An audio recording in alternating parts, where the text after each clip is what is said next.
Hello everyone, চলে এসেছি আবার একটা নতুন ভিডিও নিয়ে। তো আজকে আমরা দেখব লিফটের কেস। লিফট যখন ওপরের দিকে ওঠে বা নিচের দিকে নামে তখন অ্যাপারেন্ট ওয়েটে কি চেঞ্জ আসে, মানে কখন হালকা লাগে কখন ভারী লাগে, এটা আমাদেরকে দেখতে হবে। Right? এবার লিফটে যখন ওপরে উঠছে বা নিচে নামছে কখনো হালকা লাগছে কখনো আবার ভারী লাগছে, এটা তো আমরা বলছি।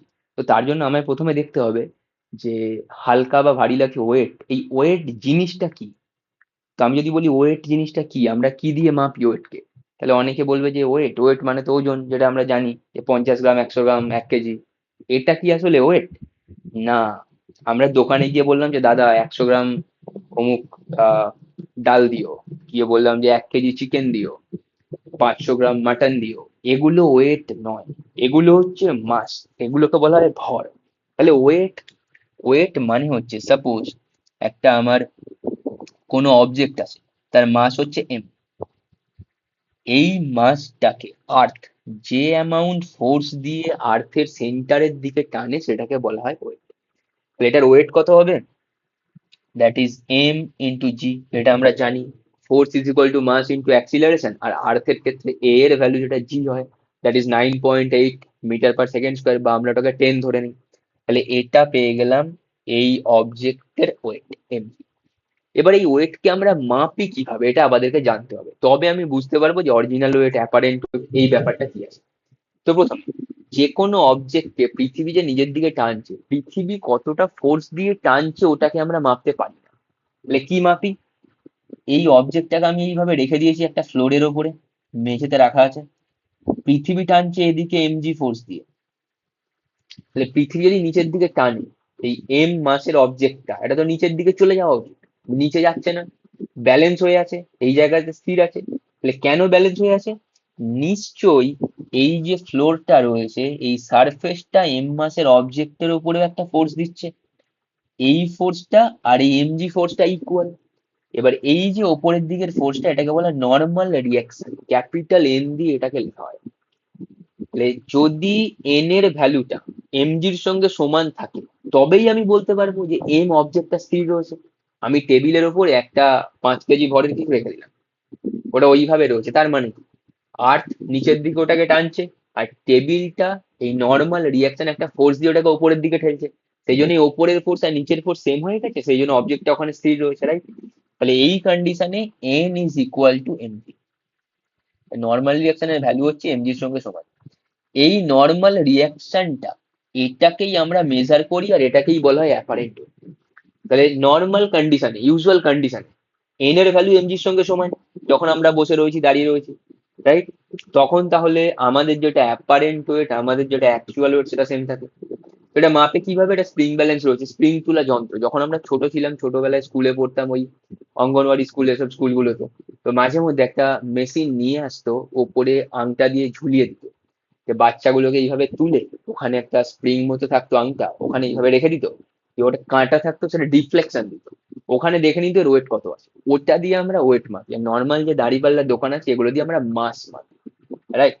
বেশ, তাহলে এটা হলো নর্মাল রিয়াকশন যেটা রয়েছে আমার এন, ক্যাপিটাল এন। এই ভ্যালুটা বেশি না কম না এমজির সঙ্গে সমান, তাহলে আমি বুঝতে পারবো অ্যাপারেন্ট ওয়েট কি আছে। যদি এন এর ভ্যালু এমজির সঙ্গে সমান থাকে, তাহলে অ্যাপারেন্ট ওয়েট আর অরিজিনাল ওয়েট বা অ্যাকচুয়াল ওয়েট সেম আছে। যদি এন এর ভ্যালু কোনোদিন কম হয়ে যায়, তার মানে বলবো কি যে অ্যাপারেন্ট ওয়েট কমে গেছে, তাহলে নিজেকে হালকা লাগবে।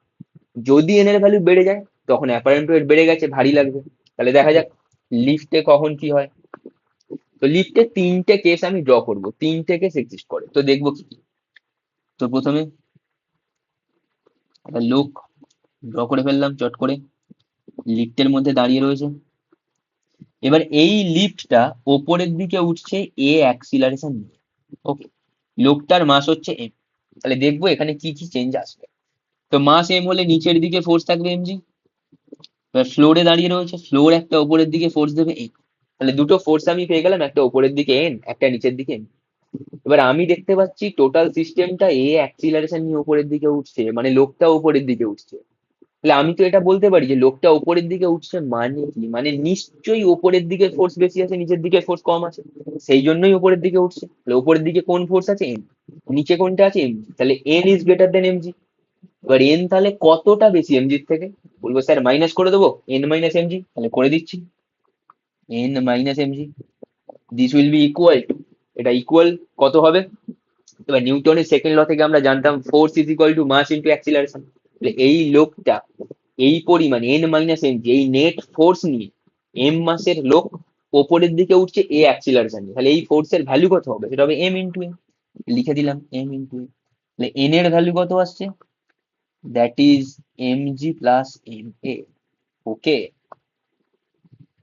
তার মানে এখানে দেখতে পাচ্ছি এন এর ভ্যালু, যেটা সাধারণ অবস্থায় এমজি থাকার কথা, লিফট যখন ওপরের দিকে উঠছে এটা হয়ে গেছে এমজি প্লাস এম এ। তার মানে কি? তার মানে এন এর ভ্যালু, এটা আমার অ্যাপারেন্ট ওয়েট, সেটা বেড়ে গেল, রাইট? তাহলে যখন এ অ্যাক্সিলারেশন নিয়ে কোনো লিফট উপরের দিকে উঠবে, যে কোনো মানুষ লিফটে যে থাকবে তার নিজেকে ভারী লাগবে। ওকে, বেশ। তো এটাকে এইভাবে লেখা যায়, N is equal to M common নিয়ে জি প্লাস এ। এটা বোঝা গেল। এবার দেখবো লিফট যখন নিচের দিকে নামছে, তাহলে দেখা যাক লিফটকে নিচের দিকে নামানো যাক। লিফট, লোক দাঁড়িয়ে রয়েছে, মাস এম, তাহলে ফোর্স হয়ে যাচ্ছে নিচের দিকে এমজি, উপরে দ্যাট ইজ এন, রাইট? এবার নিচের দিকে এ অ্যাক্সিলারেশন নিয়ে যদি নামে তখন কি হবে? তখন হবে কি, নিচের দিকে নামছে, তার মানে আমি বলতে পারি নিশ্চয়ই এমজির ভ্যালুটা বেশি আছে, এন এর ভ্যালুটা কম আছে। এমজি বেশি বলে নিচের দিকে আসছে, তাহলে এমজি কতটা বেশি? সেটা হয়ে যাবে M G minus N. This will be equal to M মাসের লোকটা, এর মাস হচ্ছে এম, এ অ্যাক্সিলারেশন নিয়ে নামছে, তাহলে ফোর্স কত? এম ইন্টু এ। লিখে দিলাম এম ইন্টু এ। তাহলে এন এর ভ্যালু কত আসছে? N will be equal to M G minus M into A, right? তাহলে আগে ছিল আমার এম জি, এখন হয়ে গেছে এম জি মাইনাস এ। তাহলে এন এর ভ্যালু এম জির থেকে কমে গেল, কমে গেল মানে কি, হালকা লাগবে। তাহলে এ অ্যাক্সিলারেশন নিয়ে যখন নিচের দিকে নামবে তখন অ্যাপারেন্ট ওয়েট অনেক কমে যায়, সেই জন্য আমাদের হালকা লাগে, রাইট? তাহলে N will be equal to M into G minus A. এতটা ক্লিয়ার আছে? Yes. এবার এখানে একটা স্পেশাল কেস আছে, স্পেশাল কন্ডিশন আছে, সেটা কি?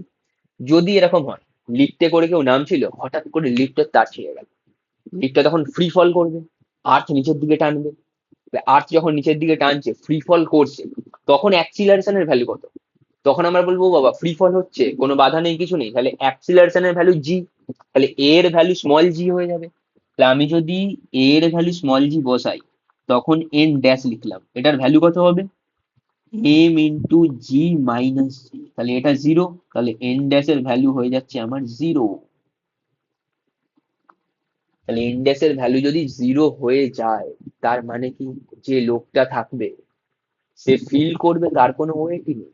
ওকে, তার ওয়েট পুরো জিরো হয়ে গেছে, হাওয়া হয়ে গেছে, বডির হার্ট লাংস কিডনি কিচ্ছু ফিল করতে পারবে না, শরীরের মধ্যে কিচ্ছু নেই, পুরো ফাঁকা। এই স্পেশাল কন্ডিশনটাকে বলা হয় ওয়েটলেসনেস। লিখে দিচ্ছি, ওয়েট লেস মানে কি, নেই, লেস নেস, এটা হয়ে গেল ওয়েটলেসনেস কন্ডিশন। তাহলে ওয়েটলেসনেস কখন হবে? যখন জি অ্যাক্সিলারেশন নিয়ে নিচের দিকে নামবে বা ফ্রি ফল হবে, তখন আমরা দেখতে পাবো ওয়েটলেসনেস। ওকে, আর এখানে যদি কোনোভাবে এরকম ছিঁড়ে যায়, লিফটটা নিচের দিকে নামা শুরু করে বা অ্যাক্সিলারেশন কোনোভাবে হাইপোথেটিক্যাল কন্ডিশনে যদি বেশি হয়ে যায় জি এর থেকে, তখন কি হবে? লোকটা লিফটের মধ্যে দাঁড়িয়ে রয়েছে, নিচের দিকে তো নামবেই, কিন্তু তার সঙ্গে সঙ্গে লোকটা না লিফটের ওপরে সিলিং এর দিকে উঠে যাবে, মানে মাথা গিয়ে সোজা সিলিং এ ধাক্কা দিয়ে দেবে, এইরকম একটা সিচুয়েশন তৈরি হবে। বোঝা গেল দুটো কন্ডিশন? এবার দেখবো 3 নাম্বার কন্ডিশন, সেটা কি আছে? 3 নাম্বার কন্ডিশন হচ্ছে লিফট রয়েছে, লোকটা দাঁড়িয়ে রয়েছে, এবার ভি স্পিড নিয়ে বা ভেলোসিটি নিয়ে লিফটটা হয় ওপরে যাচ্ছে, নাহলে নিচের দিকে নামছে, রাইট? তখন কি চেঞ্জ হবে? এবার এখানে দেখতে পাচ্ছি এম হচ্ছে আমার মাস, তাহলে এম জি নিচের দিকে, ওপরে হয়ে যাচ্ছে N, that is normal reaction. এবার কি হয়, এখানে তো স্পিড কনস্ট্যান্ট বা ভেলোসিটি কনস্ট্যান্ট, রাইট? তাহলে লিখছি আমি স্পিড কনস্ট্যান্ট। স্পিড যদি কনস্ট্যান্ট হয়, তাহলে অ্যাক্সিলারেশনের ভ্যালু কত হবে? অ্যাক্সিলারেশন মানে change in velocity by time, তাহলে চেঞ্জ ইন ভেলোসিটি কোনো চেঞ্জই হচ্ছে না, চেঞ্জ হচ্ছে জিরো, তাহলে জিরো বাই টাইম মানে জিরো, তাহলে অ্যাক্সিলারেশন জিরো। অ্যাক্সিলারেশন যদি জিরো হয়ে যায়, তাহলে নেট কোনো ফোর্স থাকবে? নেট কোনো ফোর্স থাকবে না। তাহলে নেট যদি কোনো ফোর্স না থাকে, তাহলে এখানে এন এর ভ্যালু এমজির সঙ্গেই সমান হবে। এটা কি বোঝা গেল? বা আমি যদি ম্যাথামেটিক্যালি দেখাতে যাই, তাহলে এফ যদি এর নিচের দিকে নামছিল তখন ইকুয়েশন ছিল N is equal to M into G minus A. আমি এখানে লিখছি N is equal to M into G minus A. এর জায়গায় জিরো যদি পুট করি তাহলে কত হয়ে যাবে? M into G. এটা বোঝা গেল? আবার আমি যদি আগের ইকুয়েশনটা নিই, N is equal to M into G plus A, লিখছি N is equal to M into G plus A. যখন উপরের দিকে উঠছিল তাহলে এন এর ভ্যালু কত হচ্ছে? এম ইন্টু জি প্লাস এ। এর ভ্যালু জিরো, তাহলে এম ইন্টু জি। তাহলে উপরে উঠুক বা নিচে নামুক, যদি স্পিড কনস্ট্যান্ট থাকে বা ইউনিফর্ম থাকে স্পিড, তখন অ্যাপারেন্ট ওয়েটে কোনো চেঞ্জ আসে না, সেটা অ্যাকচুয়াল ওয়েটের সঙ্গে ইকুয়াল হয়ে যায়। তো এই তিনটে কেস ছিল, এগুলো আমাদের একটু ইম্পর্টেন্ট আছে। ক্লিয়ার আছে এতটা? তাহলে দুটো কোয়েশ্চেন দেখা যাক।